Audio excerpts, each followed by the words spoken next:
Hello students, welcome to A R A agriculture rankers academy. मैं आपका युवराज धार्मिक और आज हम पढ़ रहे हैं बेसिक एग्रीकल्चर के 4th सेमेस्टर की सीड टेक्नोलॉजी। अगर हम कहना चाहें, एक्सप्लेन करना चाहें किसे, सीड टेक्नोलॉजी को, तो हम सीड टेक्नोलॉजी को एक साइंस के रूप में प्रदर्शित को मान सकते हैं। सीड टेक्नोलॉजी को हम क्या कह सकते हैं? एक साइंस है जिसमें क्या किया जाता है? सुपीरियर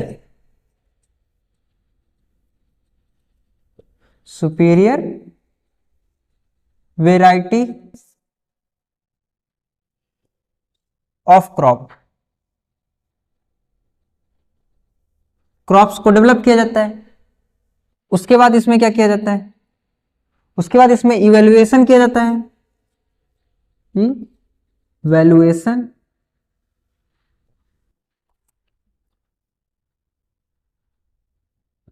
इवैल्यूएशन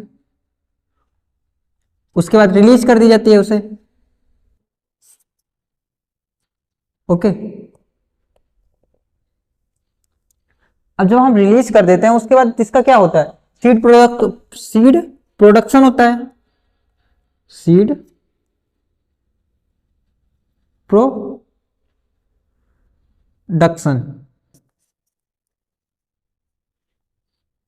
जब सीड प्रोडक्शन होता है तो उसके बाद उस सीड की प्रोसेसिंग होती है। सीड प्रोसेसिंग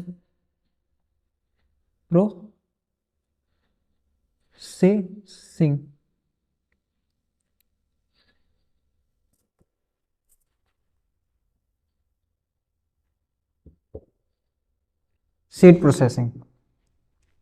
ओके, उसके बाद और क्या होता है?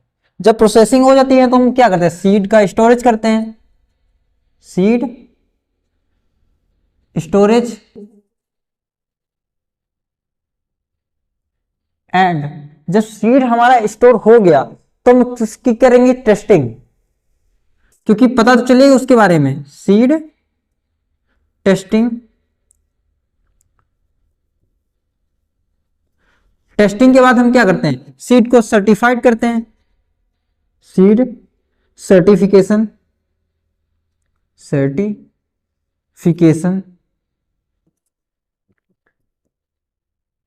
उसके बाद सीड सर्टिफिकेशन के बाद करते हैं हम सीड क्वालिटी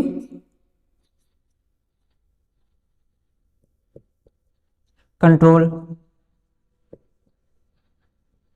ओके, और जब सीड क्वालिटी कंट्रोल हो जाता है तो उसे के बाद इसका किया जाता है, उसकी मार्केटिंग की जाती है। मार्केटिंग, यहां सीड लिख लीजिए, सीड मार्केटिंग। उसके बाद चाहे तो आप यहीं डिस्ट्रीब्यूशन लिख लीजिए, चाहे अगले चरण में लिख दीजिए distribution.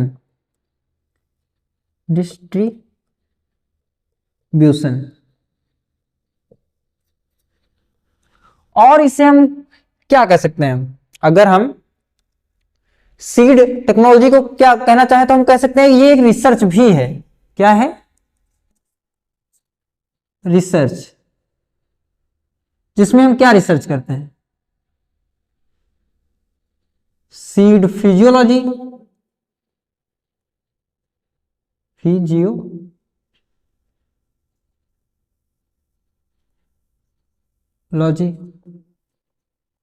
And seed production.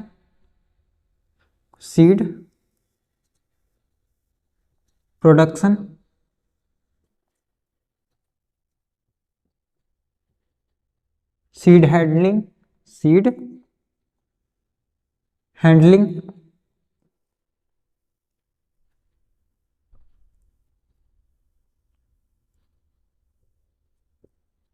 And all other aspects.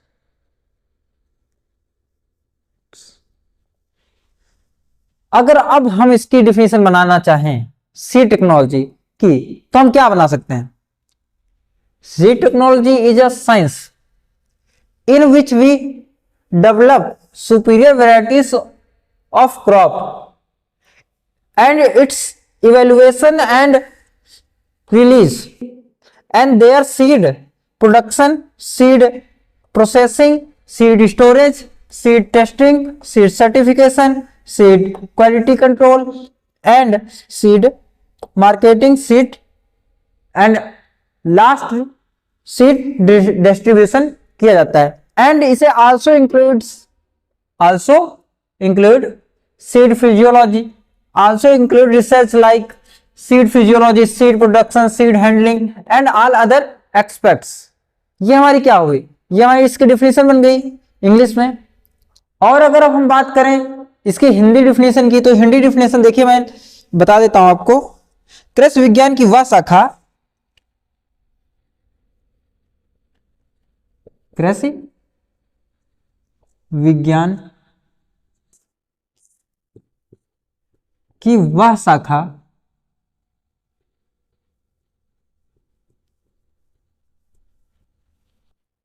जिसमें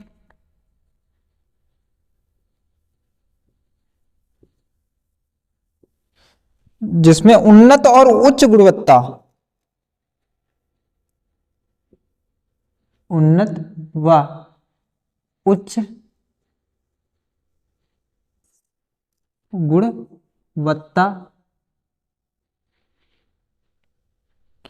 उन्नत व उच्च गुणवत्ता संपन्न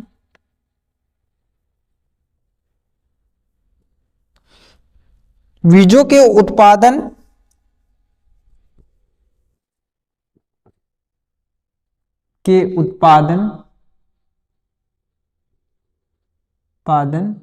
कौमा संसाधन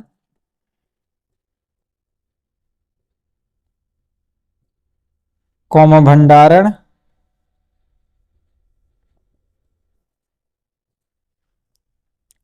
परीक्षण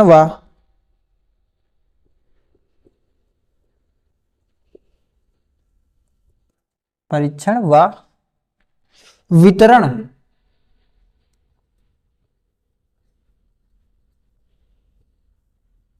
का अध्ययन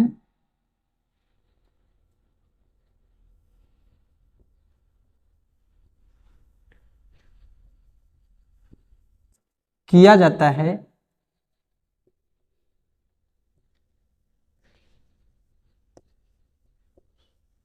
वो हमारी बीज प्रौद्योगिकी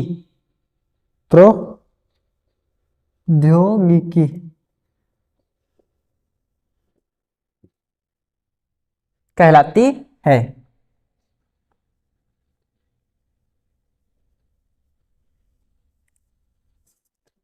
बात वही है जो मैंने अभी आपको समझा कर है, बस वही चीज अब हिंदी में लिख दी गई है। बस क्या लिखा गया, कृषि विज्ञान की वह शाखा जिसमें उन्नत और उच्च गुणवत्ता संपन्न बीजों, यानी ऐसे बीज जो कि उन्नत हो और उनकी गुणवत्ता कैसी, उनकी क्वालिटी कैसी हो, अच्छी हो, हायर क्वालिटी हो, बीजों का उत्पादन किया जाता है।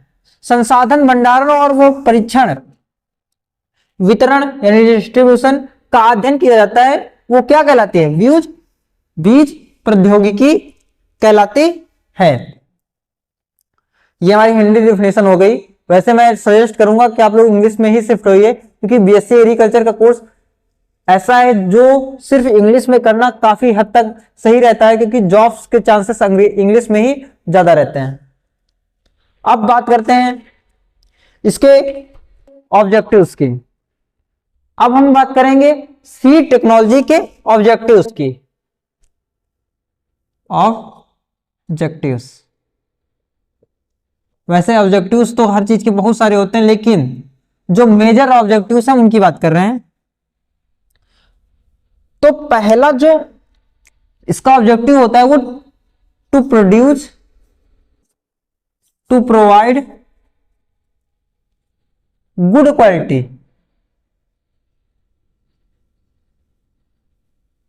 क्वालिटी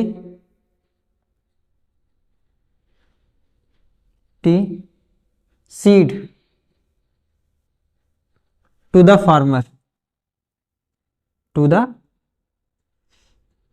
फार्मर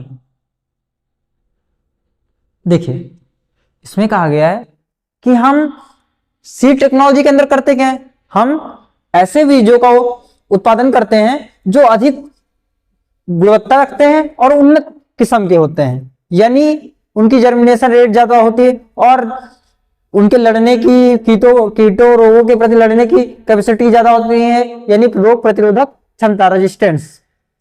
तो हम क्या होगा, जब हम ऐसे बीजों को, इसका उद्देश्य है कि ऐसे बीजों को हम किसे प्रोवाइड करें, अच्छी क्वालिटी के बीजों को फार्मर को, यानी अच्छी गुणवत्ता के बीजों को फार्मर को प्रोवाइड किया जा सके, इसका क्या मुख्य उद्देश्य है। और दूसरा जो इसका दूसरा जो ऑब्जेक्टिव है वो है रैपिड मल्टीप्लिकेशन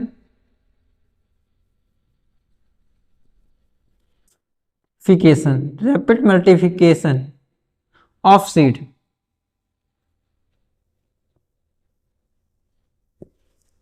देखिए, रैपिड मल्टीप्लिकेशन से क्या तात्पर्य है, जब कोई वैरायटी है जिसे डेवलप किया गया और उसे रिलीज कर दिया गया, अब जब वो रिलीज हो गई तो फार्मर चाहेगा कि उसे वो मिले जिससे वो अधिक प्रोडक्शन गेन कर सके, अधिक जब प्रोडक्शन गेन होगा तो उसे अधिक इकोनॉमिक रिटर्न्स मिलेंगे।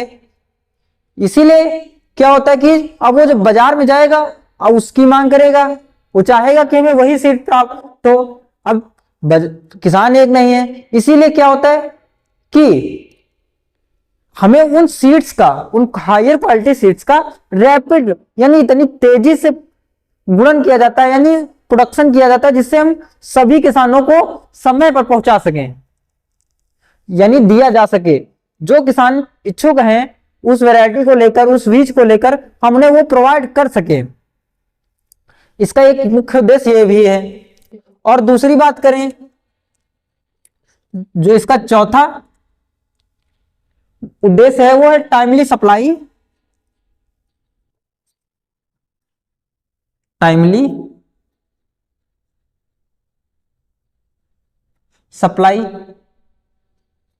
Seed to farmer.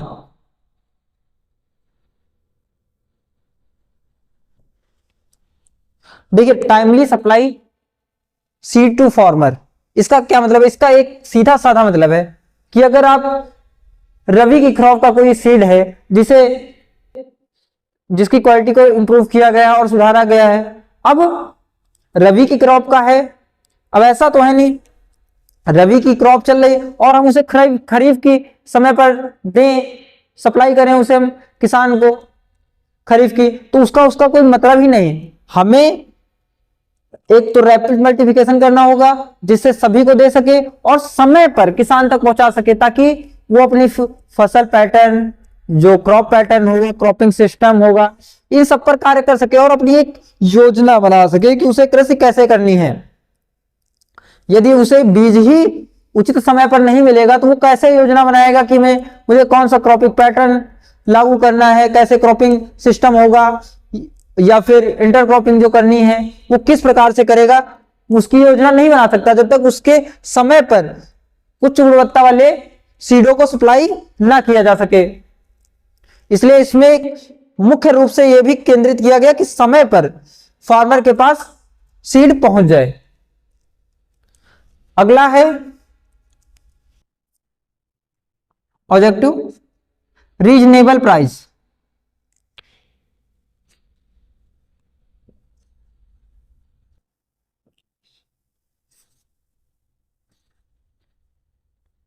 Reasonable price,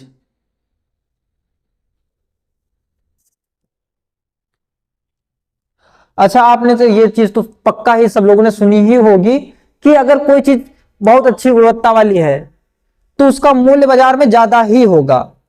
अब जो मूल्य बाजार में ज्यादा होगा तो क्या सभी किसान उसे खरीद सकते हैं? इसका सीधा आंसर है नहीं। जब किसी चीज का मूल्य बहुत अधिक है तो उसे किसान खरीद नहीं सकता, और जब किसान ही नहीं खरीद सकता तो इस सीड टेक्नोलॉजी का कोई मतलब ही नहीं रह जाता, क्योंकि हमारा एंड प्रोडक्ट यानी एंड गोल जो है वो क्या है, हमने अपने फार्मर्स को अच्छे लाभ तक पहुंचा सकें इसके सहायता से, और उन्हें जब अधिक आर्थिक लाभ ही होगा तभी तो हम कह सकते हैं कि हमारा इसका कोई उद्देश्य है। क्योंकि हम कृषि क्यों कर रहे हैं? ताकि हमारे फार्मर को अच्छा लाभ मिले, और रीजनेबल प्राइस से आशय है कि हम ऐसे प्राइस को निर्धारित करें जो कि ना कि बहुत ही कम हो और ना बहुत ज्यादा हो कि उसे फार्मर अफोर्ड ही ना कर सके। ओके, एक तो ये बात हो गई इसके रीजनेबल प्राइस की। अब इसे हम पहले रफ कर देते हैं, इसके बाद हम पढ़ेंगे इसके इंपॉर्टेंस, सीड टेक्नोलॉजी के इंपॉर्टेंस।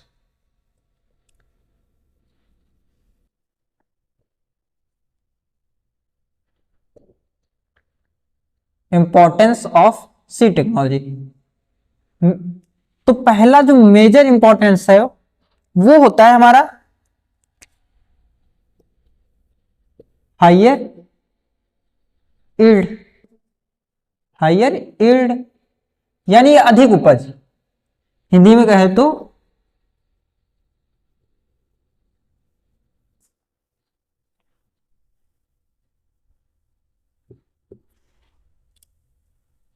देखिए सीधा सीधा तात्पर्य है कि इसका एक महत्वपूर्ण कार्य है कि हम अपने किसान को अधिक आर्थिक लाभ प्रदान कर सकें। उसके लिए हमें क्या करना होगा? हमें उसकी जो प्रोडक्शन क्षमता है उसे बढ़ाना होगा। और वो कैसे होगा? जब हम उसके गुड क्वालिटी सीड प्रोवाइड करेंगे, जैसा मैंने ऑब्जेक्टिव्स में भी बताया। तो इसका एक महत्वपूर्ण यही है कि हम उसकी जब उपज को बढ़ा देंगे तो वो क्या करेगा? उसे विक्रय करेगा, अधिक मूल्य उसे प्राप्त होगा, और चूंकि इसकी क्वालिटी बहुत अच्छी है तो उसे अच्छा मूल्य भी मिलेगा। तो इस सीड टेक्नोलॉजी का एक इंपॉर्टेंट है कि हम उसके उपज को बढ़ा दें। दूसरा जो इंपॉर्टेंस है वो है कॉस्ट, लोअर कॉस्ट।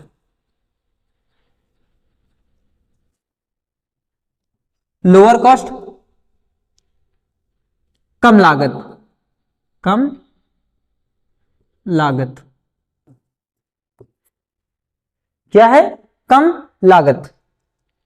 देखिए अगर हम सीड टेक्नोलॉजी से इंप्रूव सीड्स का प्रयोग कर रहे हैं तो उसमें आप बताइए उसकी जर्मिनेशन कैपेसिटी अच्छी होगी, ठीक है, तो और उससे रेजिस्टेंस भी होगा। रेजिस्टेंस है तो वो डिसीज पर जो लगने वाला व्यय था हमारा, पहले क्या था, जो हमारा खर्चा आ रहा था वो कम हुआ। इसी प्रकार जो सीड है उसे कम इरिगेशन की जरूरत होगी, जो ज्यादा पानी लग रहा था जिससे जो खर्चा आगे बढ़ रहा था वो भी कम हुआ। इसी प्रकार जो हार्वेस्टिंग के समय जो ग्रेन लॉस हो जाता है वो भी कम ही होगा। और ऐसे बहुत से रीजन है जिससे क्या होता है, हमारा लॉस होता है। तो इस सीड टेक्नोलॉजी के माध्यम से हम क्या कर सकते हैं? उसे कम कर सकते हैं। तो ये हमारा क्या हो जाएगा, उसकी किसान की लागत में कमी आएगी। इससे क्या होगा कि किसान की लागत में कमी आएगी तो उसके जेब पर ज्यादा अधिक भार नहीं पड़ेगा कि उसे अभी ये करना है, इरिगेशन करना है, या फिर अभी खरपतवार के लिए नियंत्रण की दवाइयां लाना है। क्योंकि वो हमारा कार्य कौन सी कर रही है?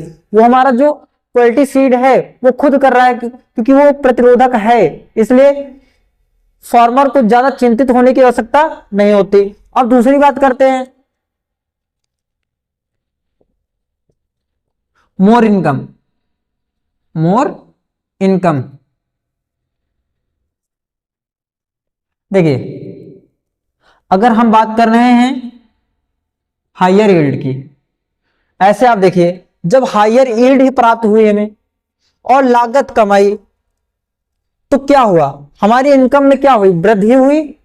हमारी हायर यील्ड हुई, हम बाजार में गए, उसे हमने अच्छे मूल्य पर बेचा और हमने पहले कुछ खर्चों को बचाया, हमारी लागत क्या हुई?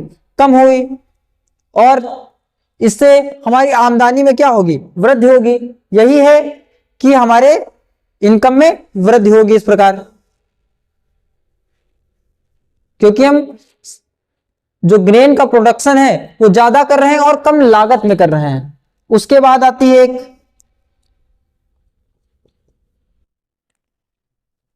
Reliability, reliability,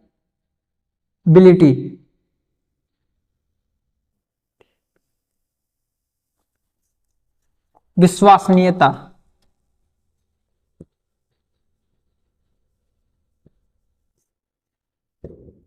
नियता।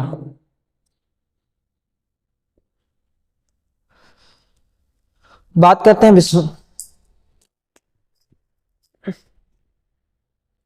विश्वसनीयता। अब जब फार्मर है वो बाजार से, दुकान से जो सीड खरीदता है तो उसका एक विश्वास होता है कि हमें शुद्ध बीज ही प्राप्त हो रहा है। इस सीड टेक्नोलॉजी के माध्यम से हम उसमें एक विश्वास की भावना उत्पन्न करते हैं कि वो जो परचेज कर रहा है, जहां पर वो अपने पैसे इन्वेस्ट कर रहा है, उसे एक अच्छा प्रोडक्ट मिल रहा है जिससे वो अधिक आर्थिक लाभ प्राप्त करेगा। और दूसरी बात करें जो इसका इंपॉर्टेंस होता है वो होता है करेक्ट इंफॉर्मेशन करेक्ट इंफॉर्मेशन। देखिए करेक्ट इंफॉर्मेशन में जब आप बीज को परचेज करते हैं तो उसमें आपको पीछे एक पैकेट में दिया जाता है कि इसकी जर्मिनेशन कैपेसिटी कितनी है, इसकी जर्मिनेशन कैपेसिटी के साथ इसकी जेनेटिक प्योरिटी कितनी है, प्रतिशत कितना है, इसका आनुवांशिक शुद्धता प्रतिशत कितना है, और इसी प्रकार का फिजिकल प्योरिटी प्रतिशत कितना है। ये सब की जानकारी हमें उसमें दी जा रखी होती है, जो करेक्ट अपेक्षाकृत जो ऐसे आप बीज प्रयोग करते हैं उनमें नहीं होती। उनमें जेनेटिक प्योरिटी होगी हमें नहीं पता, वो उनकी जर्मिनेशन कैपेसिटी कितनी होगी, अंकुरण क्षमता हमें नहीं पता होता। इसके अपेक्षाकृत जो सीड टेक्नोलॉजी होती है वो हमें इसकी भी जानकारी देती है कि उसकी आनुवांशिक शुद्धता है या नहीं है, उसकी जर्मिनेशन कैपेसिटी, अंकुरण क्षमता कितनी है, ये सब के बारे में, और नमी, ये सब के बारे में अधिक से अधिक जानकारी देती है।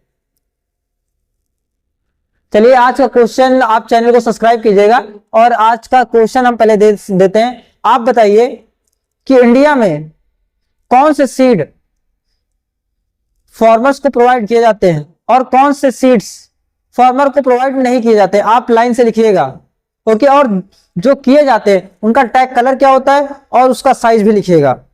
देखते हैं कौन से बच्चे लिखते हैं। धन्यवाद।